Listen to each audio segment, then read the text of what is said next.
Pernah nggak sih kamu ngebayangin wujud fisik uang 10 triliun rupiah itu kayak apa?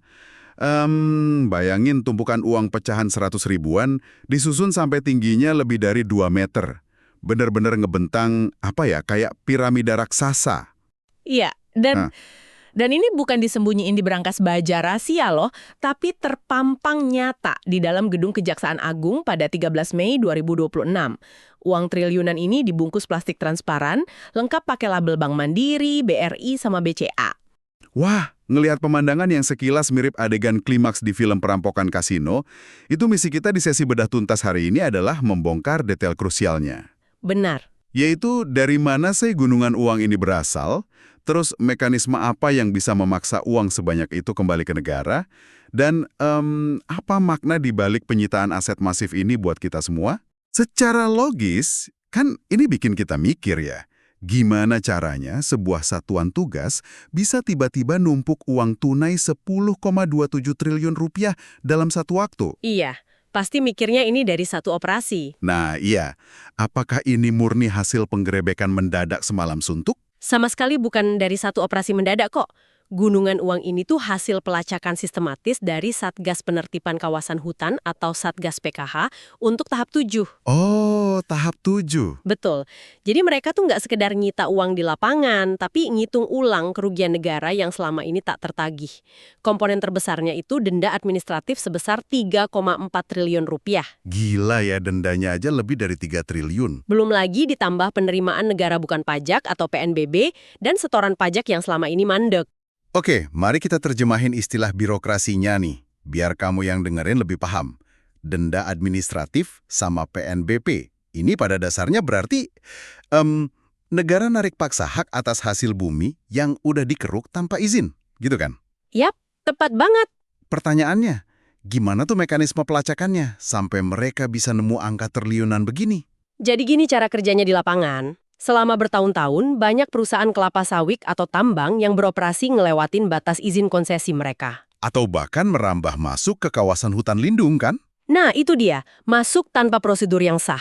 Terus, Satgas PKH ini pakai data geospasial sama audit lapangan buat nyocokin luas lahan di atas kertas dengan jejak fisik yang benar-benar mereka eksploitasi. Wah, pantesan ketahuan. Begitu selisih luasnya ketahuan, perusahaan-perusahaan ini langsung diwajibkan bayar denda keterlambatan izin, pajak yang selama ini dihindari, sama nilai kompensasi dari sumber daya alam yang telanjur mereka ambil. Masuk akal lah sih. Uang tunai yang numpuk itu emang bikin mata melek secara visual. Tapi sebenarnya itu cuma ganti rugi ya. Betul. Inti permasalahannya justru ada di sumber daya alam kita loh. Karena di luar 10 triliun itu, Satgas ini juga ngambil alih kembali kawasan hutan seluas 2,37 juta hektar. Angka yang luar biasa masif. Banget. Buat ngasih gambaran nyata ke kamu, luas Pulau Bali itu kan sekitar 578 ribu hektar. Berarti, negara baru aja narik paksa hutan yang luasnya setara ya 4 kali lipat Pulau Bali. 4 kali lipat dan skala pengembalian lahan itu sebenarnya jauh lebih krusial. Mengembalikan 2,3 juta hektar hutan itu penyelamatan harta karun jangka panjang yang sesungguhnya. Bener, karena dampaknya kemana-mana ya. Jelas, lahan itu kan nyawa ekologis negara. Dia berfungsi sebagai penyerap karbon, habitat keanekaragaman hayati, dan pengatur siklus air. Kalau lahan seluas 4 kali Bali itu dibiarin beralih fungsi tanpa kendali, kerugian ekologisnya nggak bakal pernah bisa ditutup pakai uang tunai sebesar apapun. Yang bikin saya geleng-geleng kepala, kenyataannya ini tuh bukan insiden tunggal loh. Oh iya, yang bulan sebelumnya ya? Iya, bulan April lalu, tepatnya 10 April 2026, waktu pelaksanaan tahap 6, Satgas PKH ini juga nyerahin sitaan yang gede banget. Angkanya 11,42 triliun rupiah kalau nggak salah. Betul, dan lahan seluas 254 ribu hektar. Penyeraman beruntun dengan angka belasan triliun setiap bulan ini, yang juga dijadwalkan bakal disaksiin langsung sama Presiden Prabowo, itu nunjukin langkah penertiban yang sangat agresif. Sangat agresif. Tapi Mari kita pakai logika dasar. Kalau tiap bulan negara bisa nemuin belasan triliun dari hutan, itu berarti sistem pengawasan kita selama ini kemana aja? Nah, itu realitas pahit dari keberhasilan ini.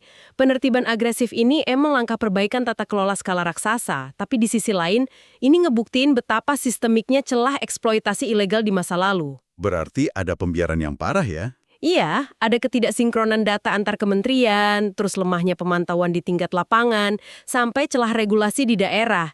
Itu yang bikin pelanggaran batas gini bisa numpuk dan ya jadi normalitas baru. Gila sih. Fakta bahwa miliaran dolar dalam bentuk rupiah dan jutaan hektar relahan baru bisa ditarik kembali sekarang, itu menegaskan kalau pembiaran yang merugikan negara itu sangat nyata dan masif banget. Jadi buat kamu yang lagi dengerin, penertiban kawasan hutan ini tuh bukan sekedar urusan birokrasi atau ngerapihin tumpukan kertas izin di atas meja kementerian. Sama sekali bukan. Ini adalah sebuah upaya nyata buat ngerebut kembali aset finansial dan nyawa teritorial negara yang nilainya bener-bener nggak terbayangkan besarnya. Dan ini otomatis nyadarin kita juga, kalau tata kelola kekayaan alam butuh pengawasan publik yang jauh lebih tajam dan pastinya berbasis data geospasial yang transparan. Memang harus gitu. Dan itu ninggalin kita sama satu pemikiran provokatif nih buat kamu renungin hari ini. Apa tuh? Kalau dari satu satuan tugas aja, negara bisa dapatin kembali puluhan triliun rupiah dan hutan seluas 4 kali Pulau Bali, cuma dalam hitungan bulan, coba pikirin seberapa besar sebenarnya sisa lubang kebocoran kekayaan alam kita di luar sana, yang sampai hari ini masih sembunyi rapi di dalam bayang-bayang. Pertanyaan yang bikin merinding sih itu. Banget. Oke, makasih ya udah nemenin kita ngebedah tuntas topik ini. Sampai jumpa di penjelajahan berikutnya. Saya atas nama negara dan bangsa, atas nama pemerintah, atas nama seluruh rakyat Indonesia, saya menyampaikan terima kasih kepada seluruh anggota Satuan Tugas Penertiban Kawasan Hutan. Saya kira saudara-saudara, acara-acara seperti ini jangan kita anggap hanya seremoni atau show. Tapi pandangan saya, keyakinan saya, bangsa Indonesia, rakyat Indonesia sudah pada tahap bahwa rakyat kita ingin melihat bukti. Sudah terlalu lama saya merasakan ya, sudah terlalu lama karena saya sendiri juga sudah cukup lama jadi orang Indonesia. Saya merasakan rakyat kita ini agak bosan kalau dengar sambutan-sambutan, wejangan-wejangan. Itu yang pengalaman saya. Jadi rakyat kita harus lihat, ini loh uang, hari ini 10 triliun. Saya baru keliling beberapa daerah terpencil, dapat laporan dari Menteri Kesehatan, Pak, kita punya 10.000 puskesmas. Sejak zamannya Pak Harto, 30 tahun, puskesmas tersebut belum pernah diperbaiki. 10.000, saya bilang kau butuh uang berapa untuk perbaiki 10.000? Kira-kira satu puskesmas 2 miliar, jadi kita butuh kurang lebih 20 triliun. Saudara-saudara, hari ini artinya kita bisa selesaikan 5.000 puskesmas. 10 triliun.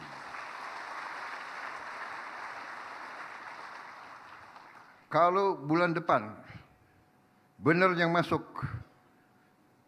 10 triliun lagi dari Satgas plus 39 triliun dari PPATK, berarti 49 triliun, berarti semua puskesmas dengan mudah kita perbaiki.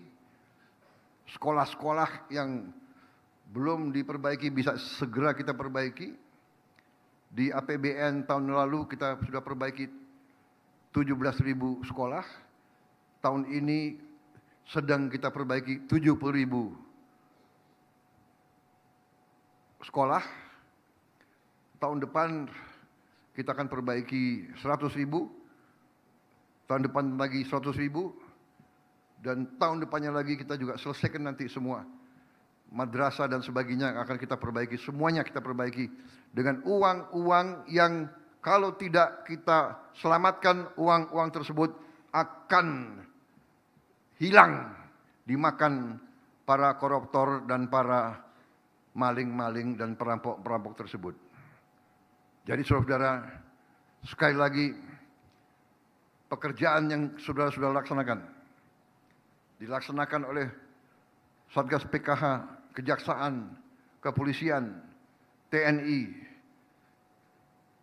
BPKP, PPATK, semuanya ini sekarang kita buktikan kepada rakyat bahwa kita bertekad untuk mengamankan dan menyelamatkan kekayaan negara dimanapun itu berada.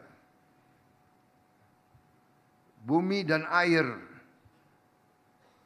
dan semua kekayaan alam yang terkandung di dalamnya itu perintah Undang-Undang Dasar 1945 harus dikuasai negara. Ini bukan gagasannya Prabowo Subianto. Ini bukan sesuatu yang kita karang. Ini adalah perintah pendiri bangsa Indonesia. Dan marilah kita sebagai generasi penerus, marilah kita, hai anak-anak muda, marilah kita jujur kepada orang tua kita. Marilah kita faham dan mengerti dari mana kita berasal. Bapak-bapak kita, kakek-kakek kita dijajah ratusan tahun. Dihina, ditindas, diperbudak, diperlakukan lebih rendah dari anjing. Hidup dalam kesulitan, kemelaratan, kemiskinan. Kita tidak mau rakyat kita terus-menerus hidup dalam kemiskinan. Kita tidak mau terus-menerus menderita. Kita harus memperjuangkan supaya mereka hidup dalam keadilan, dalam kesejahteraan. Download Tribun X sekarang, menghadirkan lokal menjadi Indonesia.